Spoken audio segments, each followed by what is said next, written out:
if I was in the real Stranger Things, in the Upside Down, that I would go to Eddie's house and I would try to save anybody. You'd be hiding. It's too hard. It's too scary. Yeah. Like in real life, like if you put yourself in real life and the lightning is striking everywhere and the clouds are everywhere and you got to run through, get on a bike and ride somewhere and try to fight Vecna? No way, Jose. But how was it for you, Kyle? I kind of thought I was going to die coming into work.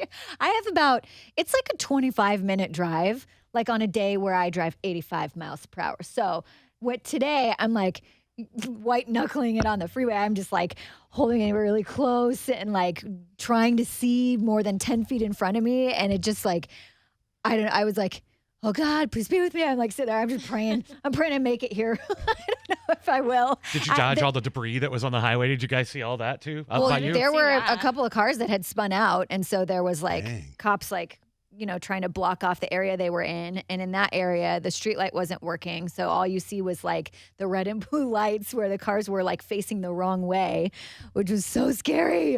But I made it, you guys. You're here. We're all here. Speaking of how you said you're going 85 miles an hour normally. So yesterday I came home. I don't know what I was doing. I lay down to take a little nap.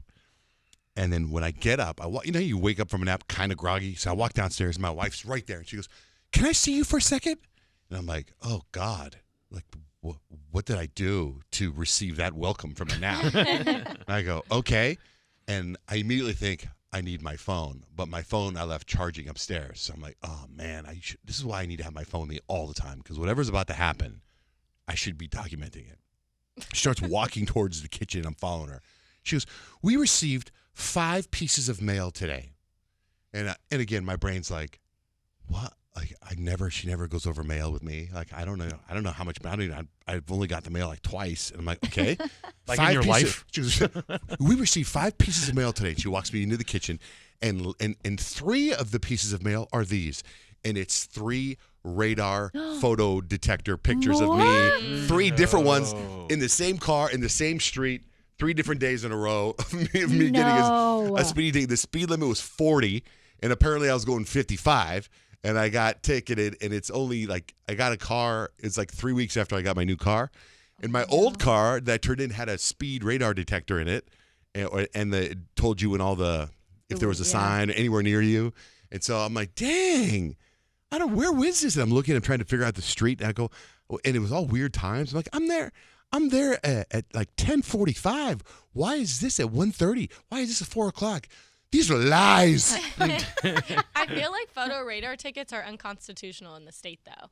They are. I feel like, and so like I'm confused on why you would still get tickets. Like a big issue with them. Yeah, there's a total. They still send them to you. I don't know if you have to pay them. I think it's a trick because I think people probably get them and then pay them.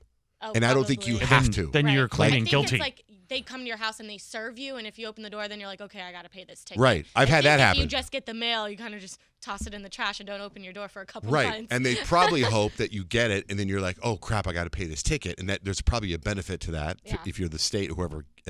But if they serve you, then you got to do it. But having the tickets, aren't you worried like your license will just get suspended if you don't take care of them? Me, no. I don't care. But I think a normal person probably does. I would be. I don't care if my license gets suspended. You wouldn't know. I'd ride my bike here. These are also like what, your 17th, 18th, and 19th radar tickets? This year? I feel like that's a pretty close count. Yeah, but I wouldn't advise you to just throw your speeding radar tickets away. You should do something about it. What do you mean? What can you do? See, that's exactly what I'm saying. Rich is the exact type of person. Oh yeah, I paid mine. Rich would pay him, and then I had to go to traffic school. I get them, and I wait. I wait until I get served, and after a certain time, of course, I'm going to talk to my attorneys, Lerner and Rowe. So check this out real quick. So I didn't go to bed till late last night because you know what I was doing? I started watching Purple Hearts on Netflix. Have you guys started watching that yet? No. I've scrolled past it a couple times. Huh? I've scrolled past it a couple times. And you know about it, Kyle? Yeah, same. Okay. You just like see it on your Netflix. I think it's number 1 in movies right now. It's number 1 in movies, and I was kind of like, it starts Sophia Carson, who's a friend of the show, and she follows Love Pup Foundation, and we hung out with her one time at this thing, and she's cool, and her and I have DM'd before, and so I thought, I'm going to watch her show, right? So I put it on, and I couldn't stop watching it. And I had to go to bed till 10:15 last night because I need to know how it ended. It's number 1, and it's about this woman who is in a band, and she's a cocktail waitress, and she's trying to make it, and she has diabetes, which I learned a lot about that. I didn't know anything about that stuff. And then there's this guy who joins the Marines, but he's also a recovering drug addict, and he owes his drug dealer $15,000. But so she comes up with a plan to get married for a fake marriage, because then she gets the insurance benefits because she can't pay for her insulin, and he gets an increase in pay, and then he can pay the drug dealer, right? And they don't like each other. But if they get caught, he gets court-martialed and she can go to prison too. It's a whole thing, right? But then do they fall I in was real gonna say, love? They Comic fall in Con love. Yeah, And it's such a good story. And Plot twist. I couldn't stop watching it, man. All the way to the end of the credits, to the end of everything. And it was such a fun story. I haven't seen a story like that before. The way they fell in love, and then there's deaths. Sure. Yeah, there's Gotta be. violence. Yeah, it's good. I highly recommend it. Anyway, what's really funny about it is the main actor guy reminds me very much of Joey Bradfish, who used to be on our show. Oh, really? Yes. Who is it? Do you know the never guy's heard of him name? before. Never heard of him before. You know how when Joey Bradfish smiles, his whole face changes? Yeah. Yeah, that's how this guy looks like. This guy and Joey Bradfish had the same face. I'll show Nicholas? you. Yeah, like it's uncanny actually. Let's see if I got it all queued up here because I was going to try.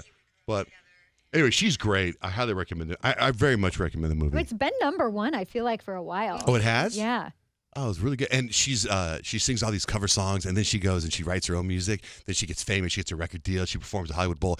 And I don't know if any of her songs are going to become famous in real life, but I really really liking them. Like by the end, I was like seeing it. Come on home. Come on home. Tell the world I'm coming home. Like she wrote that. She did? No, that's Not not it. Skylar Grey? That's not it. That's not it. They're like all originals. I don't know. I don't know which ones they were, but they're like all originals.